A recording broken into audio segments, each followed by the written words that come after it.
So as we've been hearing, some of our fellows will be using our funding to continue existing projects, and some will be attached with news bureaus around the globe, as we've been hearing. In case you've been trying to keep score, AP will be taking 5 of our fellows. Reuters, all right. Who knew? Reuters, where are Reuters people? Right in front of me. Reuters will be taking 4. The Wall Street Journal and Ground Truth are taking 1 each, and we are grateful to all of you for your support. And by the way, this year as well, we have an equal gender split.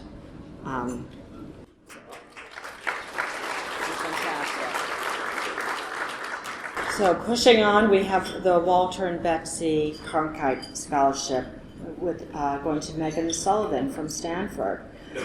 Presented by Kevin Tedesco of CBS News. After graduating from Stanford last spring, Meghan enrolled in a master's program in engineering to strengthen her data journalism skills and to learn about the intersection of technology and media. She has an OBC fellowship with the AP Bureau in Bangkok.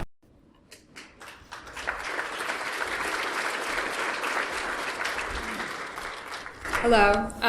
As mentioned, I grew up in Alaska, where the effects of climate change were noticeable long before it was a widely reported topic. As is often the case with news, events that seem so monumental to those who live it were unnoticed by those around the world who didn't have access to the relevant information. But back home, as certain Alaska Native villages were forced to relocate from their traditional lands, animal migration patterns began shifting, and rampant forest fires drove people out of their homes, these changes were impossible to miss. While these are certainly necessary occurrences to report on, I was also interested in searching for the less obvious impacts of climate change, the impacts that I couldn't see right in front of me. In today's interconnected world, I figured that the changing environment could also have unforeseen and far-reaching geopolitical consequences, beyond just the borders of Alaska or the United States. Subsequently, I began investigating Russia and China's recent expansion into the Arctic. As Arctic ice has melted, opening up new spaces in the region, and new waterways have begun to take form, both Russia and China have increased their presence in the Arctic, with China announcing a plan to develop a polar Silk Road and Russia dedicating billions towards Arctic infrastructure development.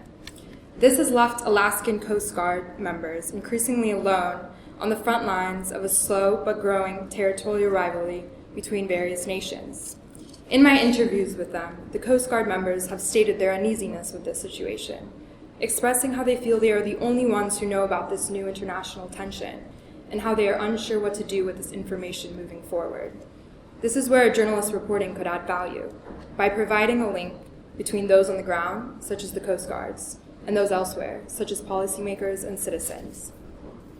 I believe that major world changes often originate in unexpected places, tied together by seemingly disparate events, such as the ones mentioned above. In my own reporting, whether that be on tech, human rights, or climate change, I hope to continue to search for these hidden international implications, while simultaneously highlighting the local voices that live these experiences every day and understand the matter best. I'm graduating from school in spring, so I still have a lot to learn about the world of journalism, but I'm excited to apply what I've learned so far in school and my work to my fellowship in Bangkok this summer. So I just wanted to say I'm so grateful for this unparalleled opportunity and wanted to thank everyone here. I really appreciate all the work you guys have done to make this program happen. Thank you.